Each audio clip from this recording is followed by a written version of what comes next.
Part 2 will be coming out November 7th, and I look forward to continuing this story for you guys. Thank you, and I hope you all have a wonderful evening.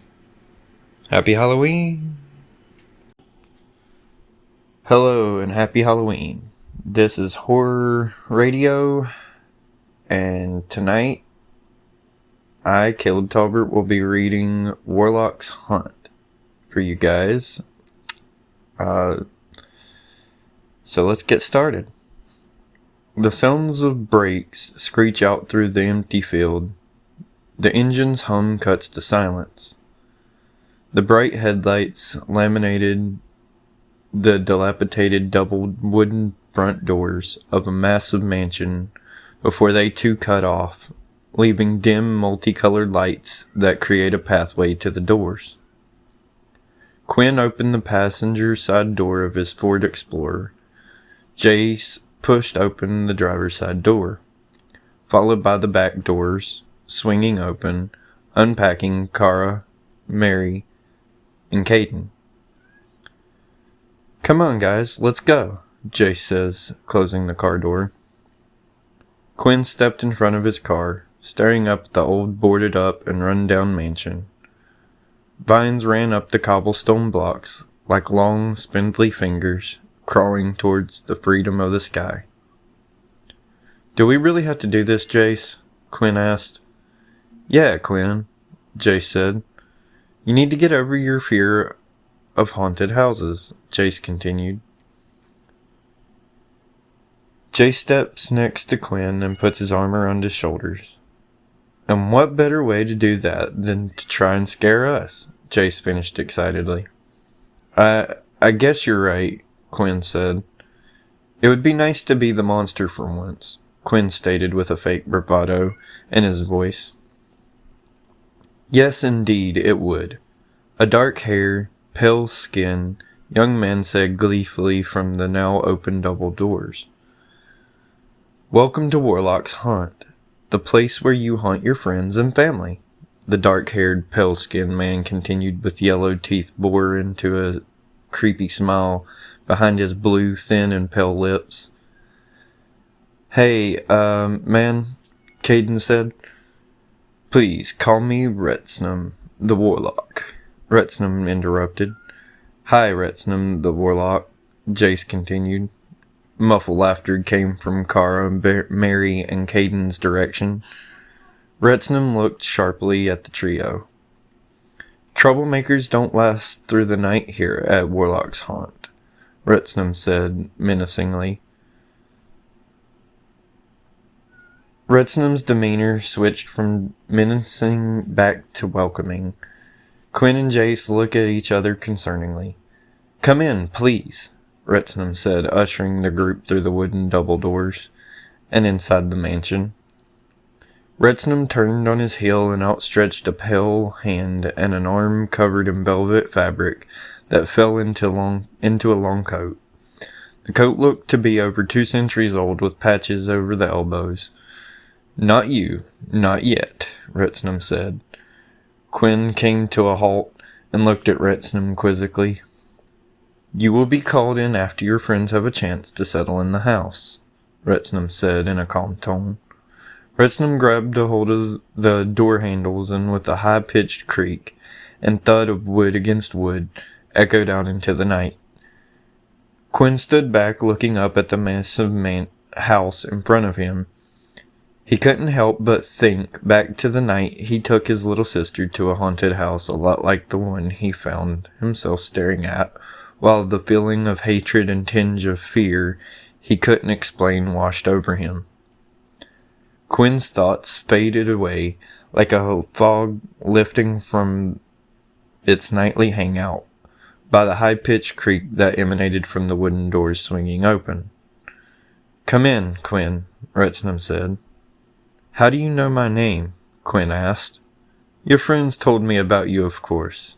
They want me to help you scare the life out of them," Retznum said. Quinn stepped past Retznum into the foyer. The marble floor is covered in dirt and leaves. Cracks line the smooth surface along with what Quinn could have sworn were claw marks. Leaves and rubble crunch beneath Quinn and Retznum's footsteps as they turn left down a long corridor and to the right into the bar room. Each of the 3 bar room's liquor shelves contained a werewolf mask with thick fur and yellow, razor-sharp teeth. A pharaoh's mask adorned with sapphires and gold with rag-like bandages wrapped around the head and mouth. A burlap mask with the eyes cut out and tufts of straw protruding from the mouth, forming 2 rows of pointed teeth. And a pumpkin with triangular-shaped eyes and wide fang carved into a mouth.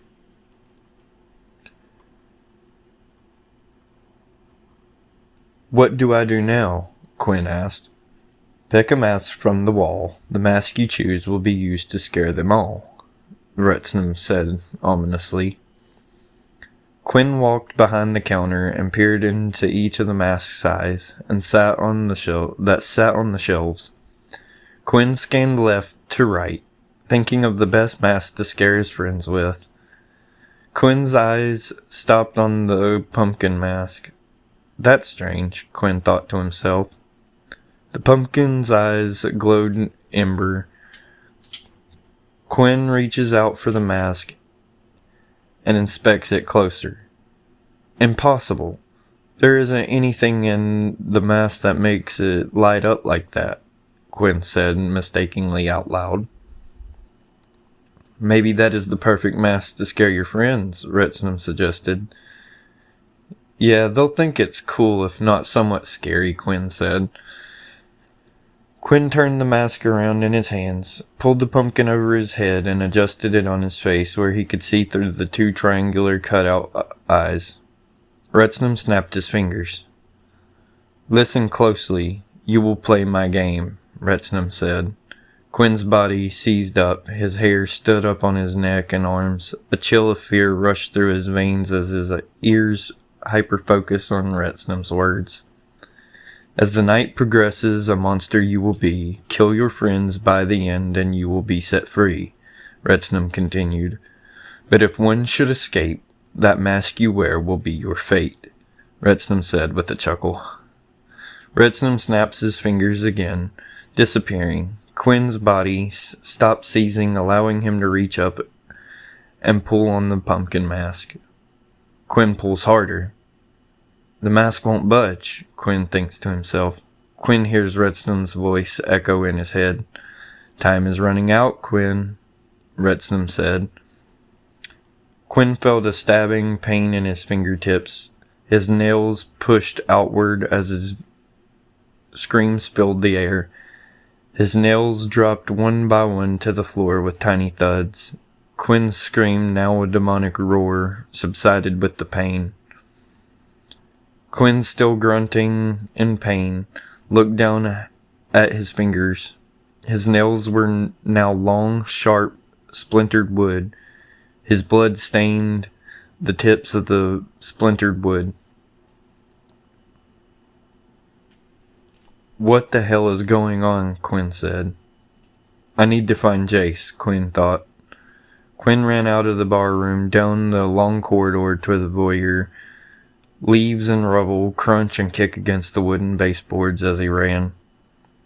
Quinn turned toward the entrance. The double doors leading to the outside world were gone.